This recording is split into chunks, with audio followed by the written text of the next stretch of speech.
정부가 연령이나 소득 수준과 상관없이 생리대가 필요한 모든 여성에게 생리대를 무상으로 지원하는 사업을 추진합니다. 가칭 공공생리대 그냥드림 시범사업은 오는 7월부터 12월까지 공공시설에 무료 자판기를 비치해 생리대를 직접 지원하는 방식으로 시범사업 대상 지역은 인구 규모, 산업 현황, 생활방식 특성을 고려해 선정할 예정입니다. 자, 이걸 한번 파헤쳐 볼까요? 네, 아주 흥미로운 주제입니다. 오늘 여러분을 위해 이 내용들을 쫙 펼쳐놓고 보니까 아주 절묘한 퍼즐이 맞춰지더라고요. 맞아요. 사실 언뜻 보면 그냥 새로운 복지 정책인가 싶기도 하거든요. 네, 그런데 이번 심층 탐구의 미션은 바로 이 파격적인 무상 지원 정책이랑 최근 유통시장에서 벌어지는 초저가 경쟁이 도대체 어떻게 하나로 연결되어 있는지 그 이면을 들여다보는 겁니다. 그럼 정책의 큰 그림부터 차분히 살펴보죠. 올해 시범사업에 국비 30억 원이 투입됐는데요. 기존에 있던 취약계층 청소년 바우처는 어떻게 되나요? 기존 9세에서 24세 대상을 위한 바우처 지원은 그대로 유지됩니다. 그리고 여기에 성평등 가족부의 움직임도 꽤 전방위적이에요. 어떤 것들이 있죠? 온라인 스토킹 피해자의 영상물 삭제를 돕거나 고위험군을 모니터링하고요. 또 여성 생애 주기별로 맞춤형 일자리를 연계해서 경력 단절을 예방하는 등 전반적인 복지를 두텁게 다지고 있습니다. 그렇군요. 정부가 이렇게 다방면으로 제도를 정비하고 있는데 지금 시장을 가장 뜨겁게 달구는 건 결국 가격 문제잖아요. 네, 생리대 가격이 쟁점이죠. 제가 이 흐름을 쫙 훑어보니까 이 거대한 변화의 기폭제가 된 사건이 하나 있더라고요. 지난 1월 이재명 대통령의 국무회의 발언 말이죠. 영국의 한 연구개발 조사를 인용했던 그 발언요? 네네, 우리나라 생리대 가격이 30개국 중에 7위다. 그러니까 해외보다 약 40%나 비싸다는 점을 아주 강도 높게 꼬집었어요. 그 발언을 자세히 보면요. 기업들이 지나치게 고급화 전략만 내세우고 저렴한 기본 제품 생산은 외면하고 있다고 강하게 비판했습니다. 심지어 국가가 직접 위탁 생산을 해서라도 무상 공급하는 방안을 검토하라고 지시했잖아요. 맞습니다.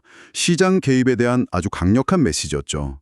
물론 저희가 여기서 어떤 특정 정치적 입장을 지지하거나 비판하려는 건 절대 아닙니다. 당연하죠. 철저히 객관적인 시각에서 짚어보는 겁니다. 네, 단지 최고 권력자의 이 발언이 유통시장에 어떤 거대한 나비 효과를 불러왔는지 그 팩트와 흐름을 짚어보려는 거죠. 근데 그 나비 효과가 정말 즉각적이고 파격적이었습니다.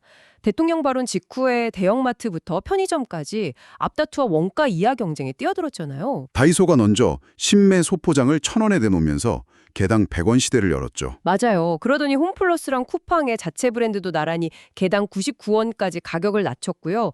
최근에 세븐일레븐 같은 편의점도 181원짜리를 출시했어요. 여기서 정말 흥미로운 지점이 나옵니다. 유통사들이 단순히 착한 기업이 되고 싶어서 손해를 감수하는 건 아닐 테니까요. 그렇죠.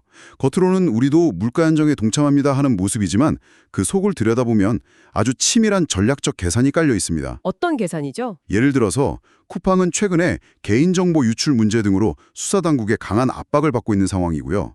홈플러스는 경영 정상화를 위해서 수익성 개선이 아주 시급합니다. 아하, 그러니까 눈치를 볼 수밖에 없거나 정부와 관계 개선이 필요한 기업들 입장에서는 이 핵심 민생 기조에 적극적으로 화답하는 게 필요한 거군요. 정확합니다. 필수품 가격 인하에 발벗고 나서는 게 기업들에게는 아주 훌륭한 방어막이자 타겟책이 되는 셈이죠. 일종의 전략적인 관계 개선이네요. 손해를 보면서 99원짜리 생리대를 파는 게 결국 더 큰 리스크를 막는 방패 역할을 하는 거잖아요. 맞아요.